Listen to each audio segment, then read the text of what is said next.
Jusqu'à la rentrée, officiellement, le maire sortant n'était pas candidat.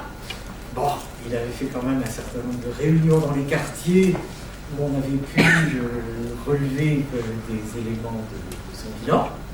Et puis, tout récemment, il a sorti un document. Alors, il n'avait pas l'air d'ailleurs de le connaître très très bien,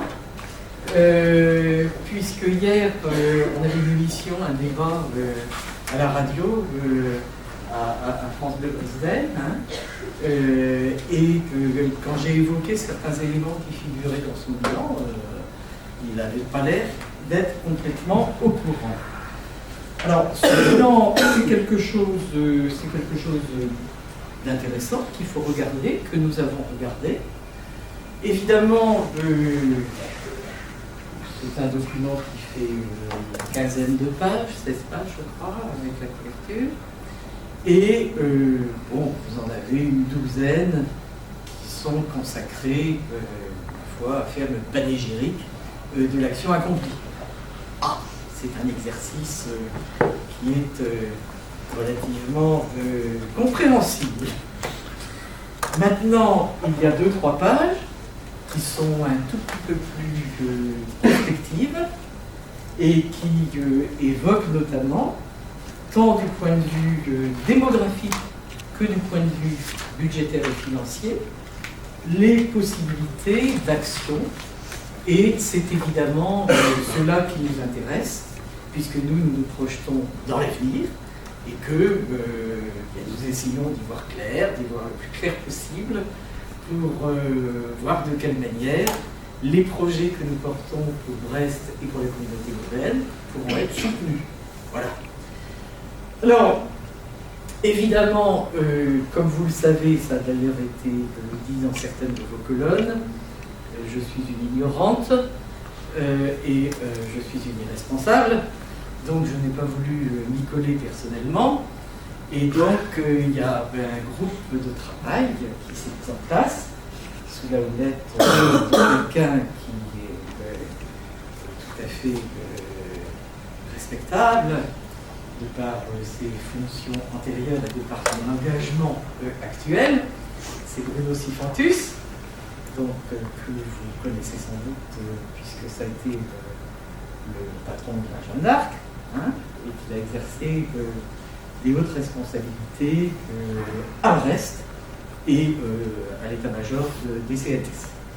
Donc avec un petit groupe d'amis ingénieurs et financiers, il a essayé de décortiquer la situation des budgets de Brest et de BMO. Et disons que, sans le contredire frontalement, ça met un certain bémol sur l'autosatisfaction affichée par M. Cuyandre quant à la situation financière et aux perspectives financières de Brest et de BMO.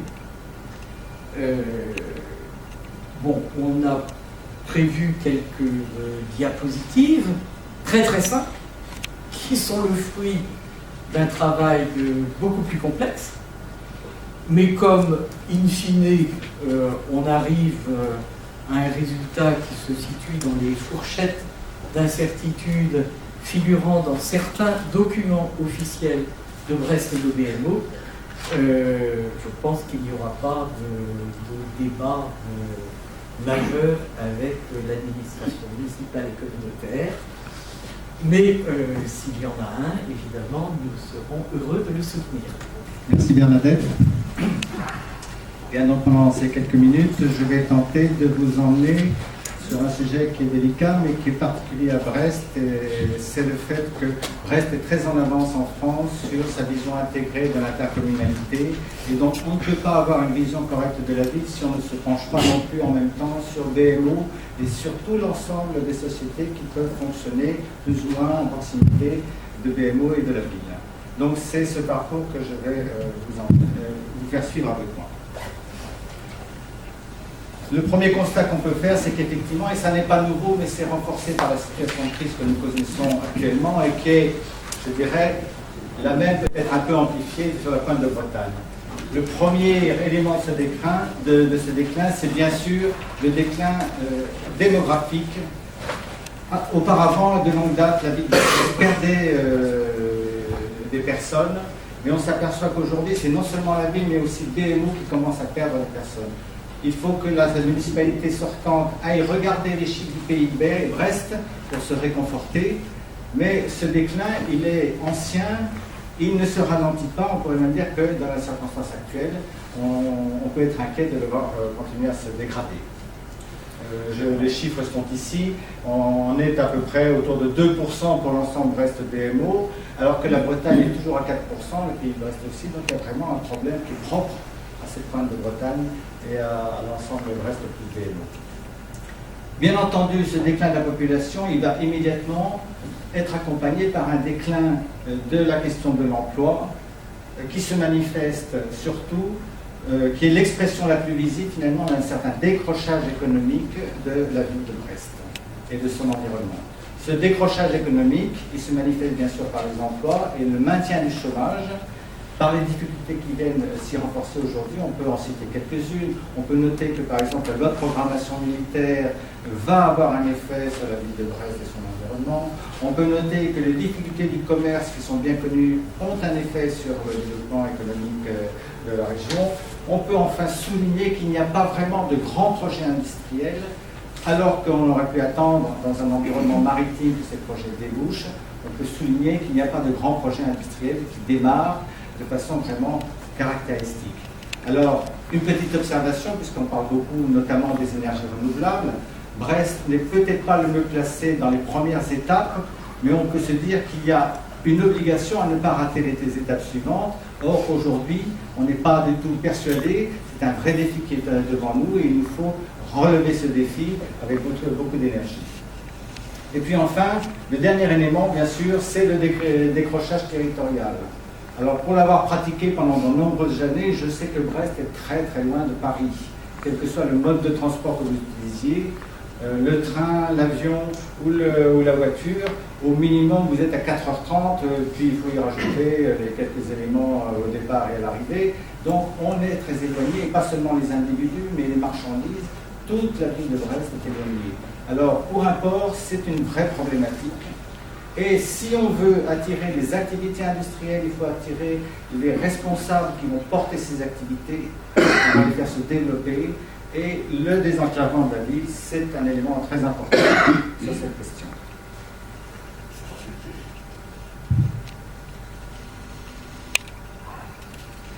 Alors regardons maintenant plus particulièrement la ville de Brest elle-même. Alors je dirais que c'est une gestion de façade. Pourquoi une gestion de façade? Eh bien, à première vue, quand on regarde, notamment dans la presse, quand on parle de la ville de Brest, en la comparant à d'autres villes, on s'aperçoit que finalement c'est une ville qui n'a pas l'air si mal classée que ça. Les ratios sont à peu près rassurants et la dette est maintenue à un niveau tout à fait correct de 4 à 5 années de durée des endettements, ce qui est raisonnable. Le problème, c'est qu'on ne peut pas se contenter de regarder seulement la ville de Brest si on veut saisir l'ensemble de la problématique tant budgétaire qu'économique. Le budget municipal aujourd'hui, il ne porte plus qu'une faible part de la charge globale. On peut dire que sur les 140 millions d'euros à peu près du budget de la ville, il n'y en a que vraiment 60 millions d'euros qui pèsent, qui sont de la responsabilité propre de la ville. Cela correspond d'ailleurs tout naturellement au transfert important de responsabilité qui va vers BMO. On aura l'occasion d'y revenir. Si on regarde par exemple la question des personnels, des effectifs qui sont mis à la disposition de la ville, on s'aperçoit que ceux qui sont budgétés directement par la ville, c'est très très peu de choses. En revanche, l'ensemble des effectifs, et ça n'est pas forcément une mauvaise chose puisque c'est mutualisé au niveau de BMO, est géré par BMO. Ça veut dire qu'à peu près un tiers des effectifs gérés par BMO s'occupent de la ville, mais la responsabilité de cette fonction-là est entre les mains de BMO. On ne peut donc pas se poser les questions de la nature des effectifs consacrés à l'ensemble si on se contente de la ville de Brest ou inversement de BMO. Il faut absolument prendre en considération les deux éléments. L'autre élément qu'on peut noter, c'est que finalement, il y a assez peu d'investissements qui sont faits en propre par la ville. Pour prendre une moyenne, on est de là autour des 20 millions d'euros annuels, plus ou moins 3 millions d'euros suivant les cas. Aujourd'hui, c'est de l'ordre de 17 millions d'euros. Donc on voit que c'est un niveau d'investissement par rapport à l'ensemble que nous allons voir tout à l'heure qui est relativement minimal.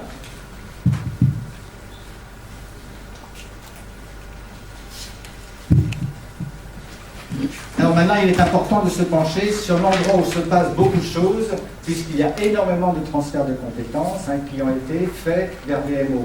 Alors, il y a bien sûr la gestion des effectifs ou la mutualisation de services, ça c'est tout à fait naturel, mais et si ça détermine pour l'essentiel l'avenir de la ville, à ce niveau-là, on va observer un certain nombre de phénomènes qui sont pour le moins inquiétants à ce stade. Tout d'abord, on constate que c'est sur BMO qu'il y a eu la plus forte augmentation des investissements et que cette augmentation des investissements a été brutale depuis 2009. Si on prend les courbes tout à fait officielles qui montrent que l'investissement moyen depuis plusieurs années tournait autour de 200 millions d'euros, qui correspondait à une gestion, on pourrait dire, habituelle de la ville, on a vu en 2009 une augmentation brutale portée d'abord par le tram, bien sûr, mais pas seulement. Et cette augmentation brutale, bien sûr, de l'ordre de 400 millions d'euros en 2010, on s'aperçoit que pour le tram, ça représente à peu près 85% de la dette totale, donc un investissement qui occupe beaucoup de place dans l'ensemble, et soit à peu près 2000 euros par habitant quand même uniquement pour cette activité-là. Si on regarde en plus les conséquences de ces investissements, on s'aperçoit que la dette a donc énormément progressé pour accompagner ces investissements, puisque la capacité propre de la ville ou des communautés qui étaient tout autour n'était pas suffisante pour porter cette charge. On s'aperçoit que cette dette est donc importante, mais surtout que la durée de désendettement qu'elle va impliquer est probablement en limite des zones à risque. Et si on prend ce que dit la municipalité sortante, c'est de l'ordre de 8 années. En fait, quand on regarde les comptes administratifs eux-mêmes, on s'aperçoit que le calcul nous amène beaucoup plus proche de 9,2 années. Et que si on tient compte, par exemple, des travaux en régie ou d'autres transferts comptables entre les budgets de BMO ou de Brest, on s'aperçoit que très probablement, cette durée de désendettement, qui est une référence en matière d'intervention de la Cour des comptes régionale, que cette durée de désendettement est probablement très supérieure aux 9 années annoncées, probablement supérieure à 10 ans, et donc on est vraiment dans la zone rouge. Si on prend d'ailleurs les commentaires de la municipalité actuelle et de BMO sur ce désendettement, on s'aperçoit que si on fait un peu de prospective, ces commentaires sont extrêmement prudents. Le contexte aujourd'hui est très favorable à l'emprunt, mais que sera-t-il demain? Est-ce que la situation actuelle restera la même? Ça n'est pas du tout sûr. Toutes ces hypothèses sont faites si on ne fait aucun autre investissement important dans la mandature qui va venir. Ça veut dire que dans une certaine mesure, on a pratiquement limité toutes les capacités de manœuvre, les capacités de prendre de nouvelles initiatives pour l'avenir. Donc, tu avances. Je suis allé. Voilà. Alors, nous avons regardé la ville, nous avons regardé BMO, mais il est important pour avoir une idée de l'ensemble des engagements de la ville et de BMO, de porter un regard sur l'ensemble des sociétés ou de tous les organismes qui vont bénéficier d'une manière ou d'une autre, soit d'une intervention directe de la ville et de BMO, soit de soutien, soit d'autres interventions d'autres natures. On s'aperçoit qu'à côté donc des communautés, on va trouver tout un ensemble de sociétés qui sont soit des sociétés d'économie mixte, soit des sociétés d'autres natures et qui vont porter des charges plus ou moins importantes. Si on regarde indépendamment de la dette elle-même portée par BMO ou par la ville, on se rend compte que cet ensemble-là porte également des risques et des engagements pour l'ensemble de ces sociétés ou de ces objectifs. Alors là, je n'ai mentionné que les plus importants, mais il y en a une liste très très complète et très très large, tant pour la ville que pour BMO. Et on s'aperçoit que si on ne prend en compte, par exemple, que les garanties d'emprunt de ces différentes sociétés, on monte déjà à pratiquement 500 millions d'euros pour l'ensemble. Si on y rajoute des engagements d'autres natures, dont la nature n'est d'ailleurs pas précisée dans les documents officiels, on se rend compte qu'on peut monter bien au-delà de 700 millions d'euros.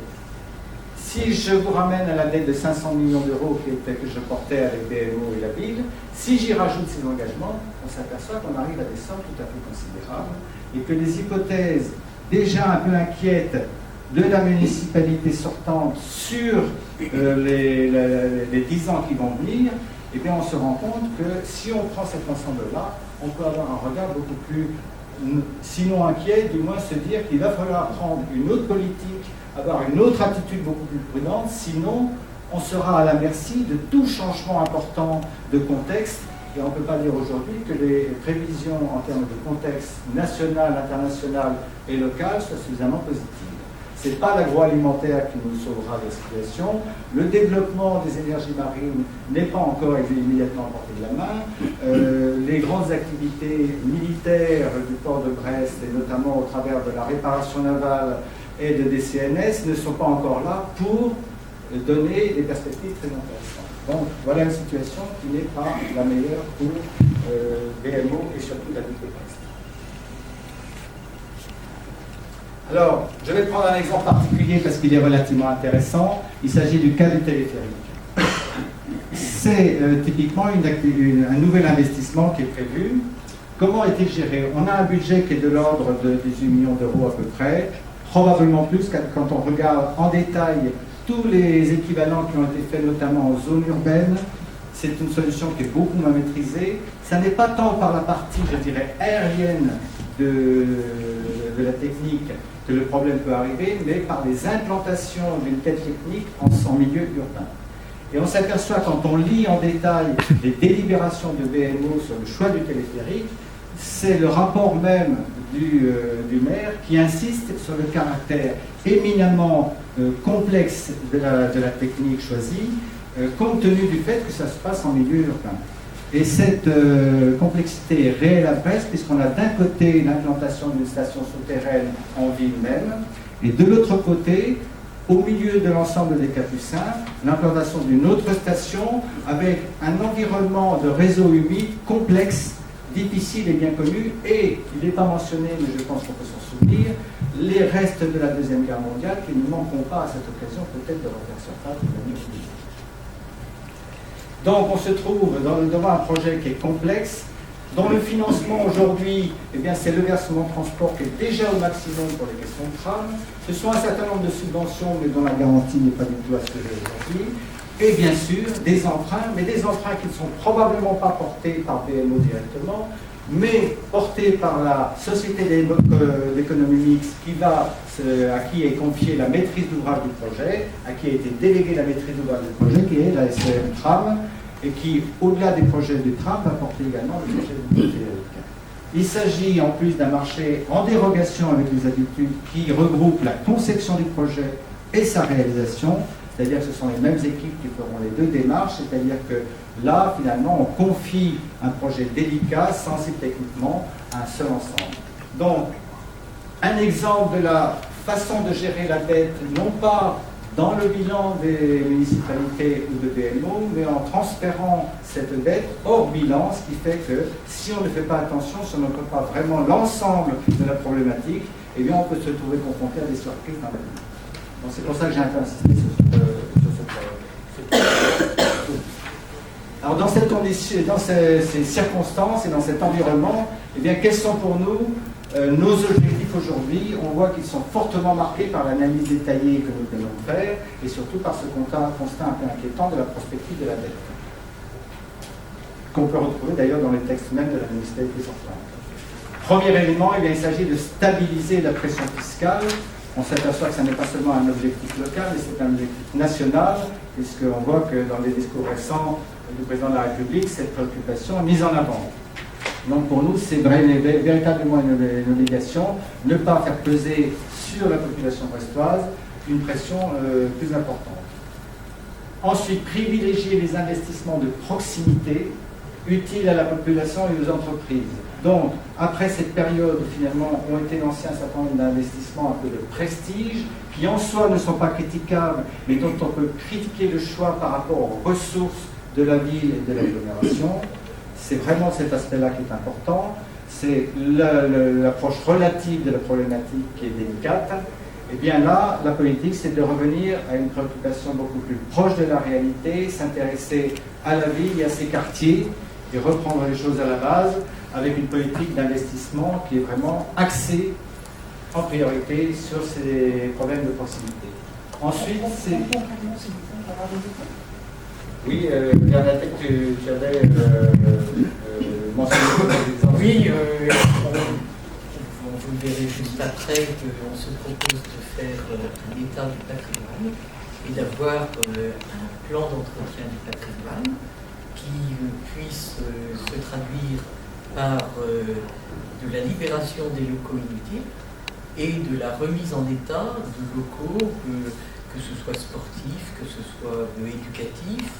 On a vu plusieurs écoles n'étaient pas en bon état d'entretien, et ça se traduit aussi par des investissements de proximité, de voirie, par exemple. Ça peut se traduire par des modifications de l'éclairage public, tout simplement. Ici, il est trop fort, il est mal placé. Là, il est insuffisant. Ça peut être lié à des questions de sécurité de la voirie. Ça peut être lié à des questions d'accessibilité pour les personnes âgées et les personnes à mobilité réduite. Donc, dans différents chapitres d'une politique municipale et communautaire, on trouve des points d'application de nos priorités d'investissement. Je ne dis pas que ces rubriques n'existent pas dans les budgets actuels, mais ils sont nécessairement traités de façon moins prioritaire, puisqu'on s'est mis une charge assez lourde avec le tram et éventuellement le téléphérique. Voilà.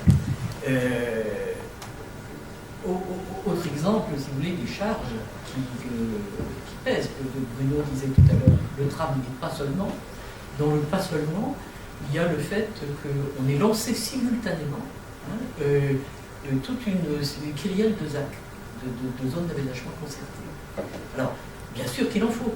Il faut avoir des endroits, des perspectives de développement qui ne soient pas simplement de la rénovation urbaine. Nous sommes favorables. J'avais dit qu'on n'allait pas être contre tout ce qui a été fait par la municipalité actuelle. Nous sommes favorables et nous poursuivrons les opérations de rénovation urbaine, clairement. En revanche, toutes les actes qui ont été lancés de façon simultanée, quasiment, et qui pèsent sur le budget d'investissement, nous ferons un petit peu le tri de manière à pouvoir phaser les opérations. Quand on voit qu'on lance en même temps Capucin, Messivoile, Kerlinou, etc., bon, qui vont être les habitants qui vont venir dans des 600, 1700, 500 logements qu'on annonce ici? Et d'ailleurs, qui seront les promoteurs, en dehors de ceux qui sont directement dans la sphère de décision de la municipalité, comme BH, qui seront les promoteurs qui viendront investir? Parce que pour investir, il faut avoir des perspectives, d'avoir des clients. Voilà. Donc, dans les programmes prioritaires des investissements actuels de la municipalité, on le jettera sur tout. Par rapport à des rubriques type voirie, éclairage, etc., on a nos propres priorités. Bon, on pourra sans doute amplifier par rapport à ce qui a été fait, notamment pour l'accessibilité, pour les personnes âgées, pour les personnes handicapées, pour les familles. Et puis en revanche, toutes ces actes lancés de façon un peu désordonnée, simultanée, on fera le tri et on phasera. Alors l'autre point important sur lequel je vais insister un petit peu, c'est soutenir le développement économique de la ville, de son port et des industries, de façon à vraiment avoir une relance officielle de l'emploi. Ça me paraît important, il faut que là, la municipalité prenne une démarche active et dynamique. Enfin, c'est accélérer le désenclavement, on en a déjà parlé, pour enrayer le déclin du territoire. La méthode pour en parvenir à ce résultat, Eh bien, en 5 points. Tout d'abord, réaliser un audit approfondi parce qu'il nous faut nécessairement apprécier les risques évoqués pour vous et dont il faut avoir la confirmation, tant de la dette que des divers engagements de la municipalité sur les projets dont j'ai parlé tout à l'heure, ou les organismes dont j'ai parlé tout à l'heure. Deuxièmement, faire certifier les comptes consolidés de l'ensemble Brest, BMO et de ses satellites. Pourquoi consolider? Eh bien, c'est pour avoir ce regard global et vérifier que globalement, l'ensemble des éléments budgétaires sont cohérents et qu'on est capable de les maîtriser. Donc il ne s'agit pas de contester la façon dont c'est fait point par point, mais d'avoir une obligation de compte rendu global afin d'avoir une véritable transparence par rapport à la gestion de l'ensemble de l'agglomération. Enfin, abandonner le téléphérique qui est probablement inadapté et trop coûteux. Il a été construit sur des hypothèses qui peuvent être mises en cause, tant pour le survol de la Pinquette que pour d'autres raisons, et c'est probablement une façon de minimiser les risques qui nous attendent dans les années à venir. Maîtriser les effectifs, c'est-à-dire éviter une inflation des effectifs publics. On s'aperçoit qu'il y a pratiquement un tiers de l'emploi à Brest qui est de l'effectif public, toutes administrations confondues, et il est impératif que non seulement l'État le fera, il l'a déjà entamé, en particulier pour la partie défense, mais il faut nous accompagner cet élément. Et quand nous aurons des questions de sécurité à régler, eh bien, ce sera par redéploiement d'effectifs sur les priorités qui seront devant nous. Et enfin, rationaliser la gestion du patrimoine. Je pense que c'est Bernadette vient d'en parler, je pense que là, il y a un vrai regard à porter sur l'avenir et probablement nous permettre de gérer dans les meilleures conditions la prochaine mandature. Je vous remercie de la conclusion. Alors, j'allais oublier le principal quand même. Voilà, donc, le point sur lequel nous voulons insister, c'est que la gestion de la prochaine mandature, elle sera responsable, transparente, je l'ai dit, en ayant un regard global et dynamique. Et là, on pense au développement économique, au développement de l'emploi, et puis à la revitalisation de la population, c'est-à-dire à relancer, à essayer de ramener finalement les gens sur Brest, de façon à s'écarter des méthodes actuelles qui visent finalement à découper un peu la problématique en tranches et à ne jamais avoir de regard global.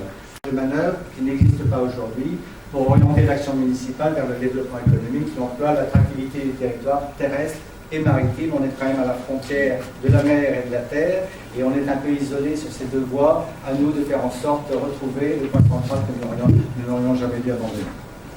Je vous remercie de votre attention.